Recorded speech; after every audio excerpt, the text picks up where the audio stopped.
Irashaimase! Hello and welcome to Fataris' Kitchen. I'm your host, Chef Fataris. It's time once again for Shoot 'em Up Saturday, and on the menu this week we have Salamander 3 from Gradius Origins. What kind of taste will it have? Let's get cooking and find out. From developers M2 and Konami, Gradius Origins released for the Xbox Series X and S, the PlayStation 5, the PC, and the Nintendo Switch, which is the version we're looking at today, in August of 2025.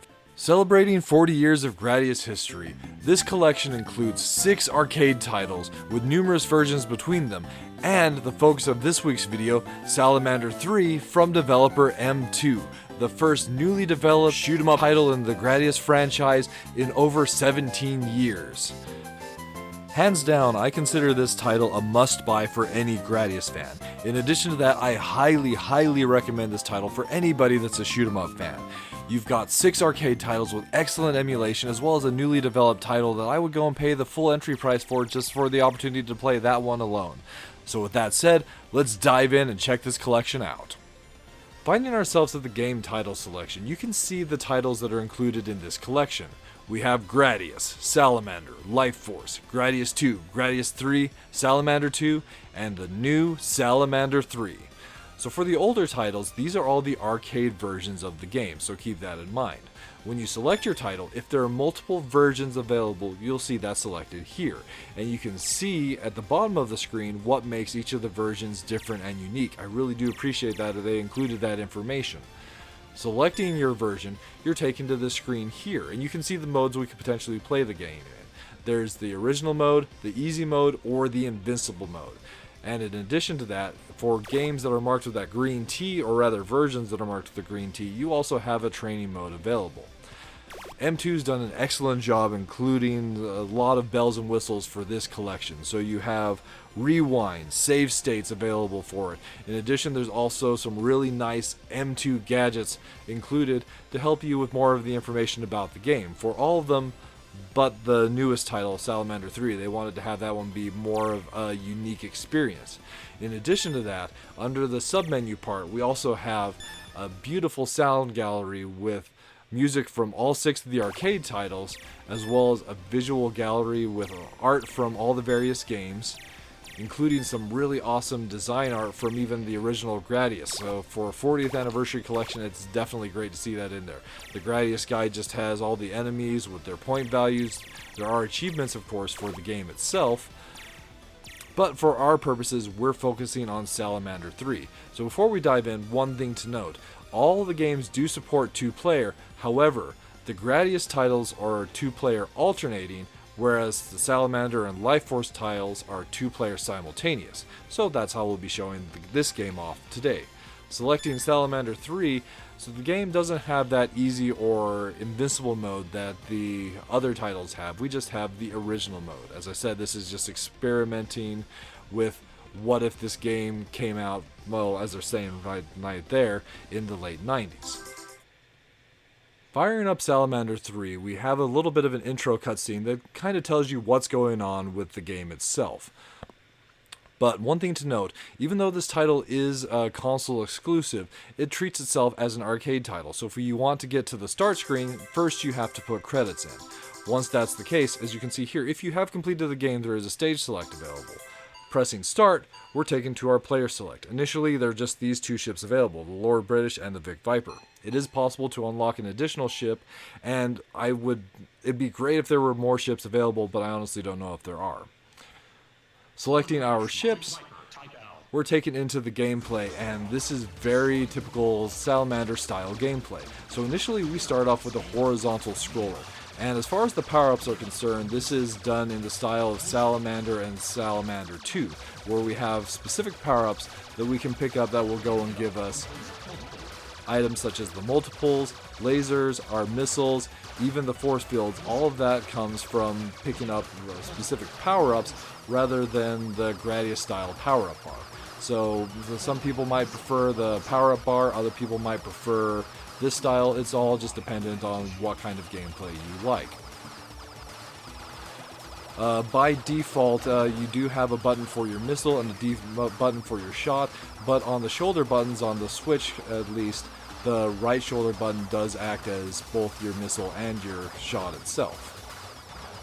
One thing that is also new to the series, we now have a burst available, which if you activate your burst button, we get a brief moment where you have a significantly more powered up shot, and the shot style depends on what kind of weapon you have equipped. As far as the weapons themselves, they're very typical for the series, where we have our laser as well as the ripple available, and then the missiles that accompany the your shot as well. We also have the ability to equip up to 4 multiples per fighter, and also in addition to that, there's also the ability to change your multiple type. So you can have the typical multiple behavior where it's trailing behind you, or you can get a multiple change, which will change it to snake multiple, which is more along the lines of one you can kind of control and whip out almost like a tail. It's really useful in certain circumstances. Between the two modes, that's the one that I prefer. You can get force fields, so it's something to go and keep in mind. And if you're playing as the Gray Layer, there's actually some different lasers that are available for that one. You have a ring laser as well as a twin laser. So if you're looking to change up your gameplay, that's definitely one thing to check out. If you happen to go and lose lives, this series goes and treats your power-ups differently, in that you can go and recover them by picking them up in the stage as it goes and advances it forward. So the bosses happen to go and work in the traditional way for the franchise, where you usually have a section where they start off shielded, then once you've destroyed their shield, the goal at that point is to shoot the core. So now here we have, that multiple change that I was talking about, and we can swing around the multiples and fire our options out in basically other directions. You can potentially set them behind you or in front of you to help with coverage, or in the horizontal scrolling stages. It's actually really useful to use that to potentially lay down missiles in areas you would otherwise be unable to fire your shots into. Each of the weapons, the missiles, and the two various lasers can be powered up to levels. So you start off with level 1, and you can also get level 2 in that particular weapon. So unlike Salamander 2, where the level 2 does ultimately wear out, the level 2 does not decay in Salamander 3. And those are the basic mechanics for the title itself. As far as the gameplay is concerned, we have 6 stages that we progress through, ultimately ending up in a final boss fight. Once you've completed that boss fight, then the game moves on to a significantly more difficult second loop. So once again, pretty standard fare for the franchise. I feel that they did an excellent job of capturing the design philosophy of the era's title of shoot-em-ups. So you have really finely precise movement, as well as a lot of enemy shots, especially if you're playing on some of the higher difficulties. But it doesn't quite get to that bullet hell levels. It's definitely more along the lines of a more classic shoot 'em up. And as I said, for me personally, just this title would have been enough to go and pay the full entry price. But as far as if the minus flavors, there's not really much I can go and say that's negative about the game itself. I've really enjoyed my experience with the title itself, and really I feel like the overall collection, the package, is really well done. So if there are things that were maybe a wish list, it would have been great if they had included the other missing arcade titles in this collection, making it a definitive Gradius arcade collection. As well as like that, I can understand not having rewind in Salamander 3, but it would have been great if there were save states, so you could have gotten to a certain point, put the game down, and then picked it up later without having to go and suspend your console. But on the plus flavors, given how well all the titles in the game perform and how many titles are here in this whole collection, I can definitely say that the value is definitely there. Then you also have just overall excellent emulation from the developer M2.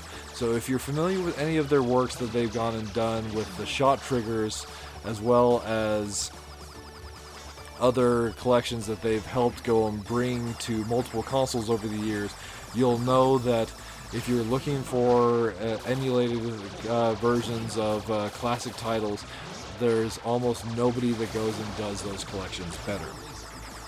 And lastly, we have this title itself, Salamander 3. Goes and makes the Gradius Origins completely worth it, in my opinion. You have a great developed new shoot 'em up in the same style as other titles from the franchise, and even though it's been so many years, it just feels like it fits with those other titles. They did an excellent job hitting that mission statement of what if there was another title released back in the 90s. And with that, we find ourselves at the end of this week's episode of Shoot 'em Up Saturday. Gradius Origins and Salamander 3 served up for your enjoyment. Definitely a hearty recommend from the chef. And with that, we want to thank you so much for joining us. We hope you have a wonderful week yourself, and we look forward to seeing you again next time.